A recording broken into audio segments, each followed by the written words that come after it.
My name is Jordan Johnson. My whole life I grew up in a small town called Newton, in the state of New Hampshire.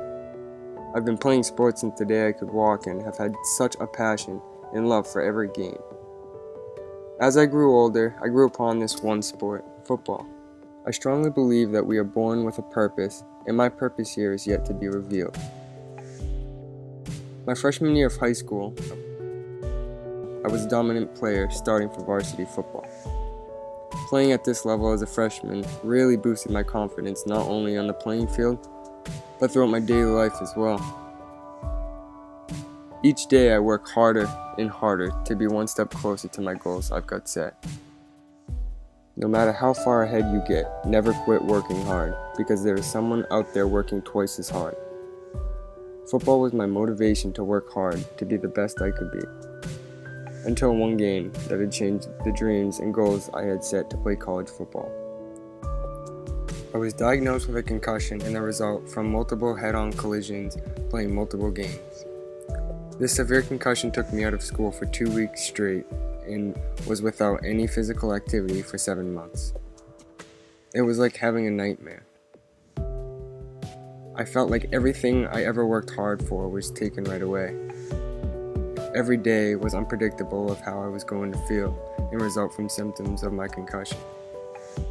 Symptoms I would feel is dizziness, fatigue.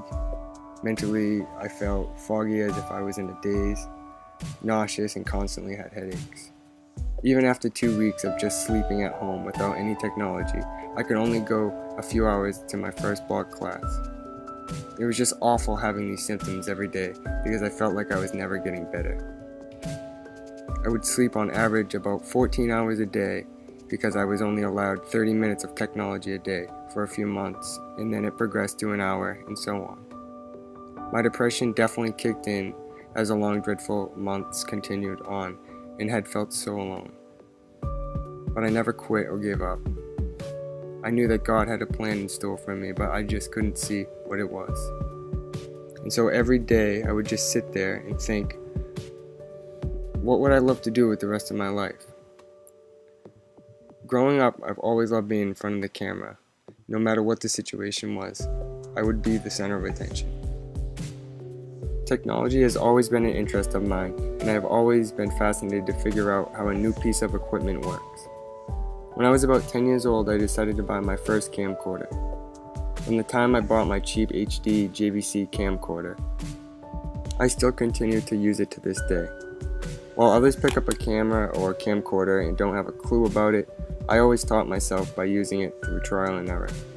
My friend Kenny and I would spend hours a day trying to make short films, horror films, and usually comedy clips that we would just make up ourselves. After my horrible experience of the long dreadful 7 months healing from my concussion, it came to me what I wanted to pursue as a new career path. My thought process was always how could I incorporate sports with my day-to-day job, and it all started to fall into place for me. What could be better than to work for ESPN using film to capture sports? Since that day, I have put everything I can to get me one step closer to being successful with my dreams. Whatever your dream is, set that dream and write it everywhere. As I stated in my personal narrative essay, I said, I know I will be successful no matter how many times I fail. When one door closes, another one is opened. I'm truly blessed to be living the life I do and wouldn't change a thing about it. This is my time. I'm living on a dream.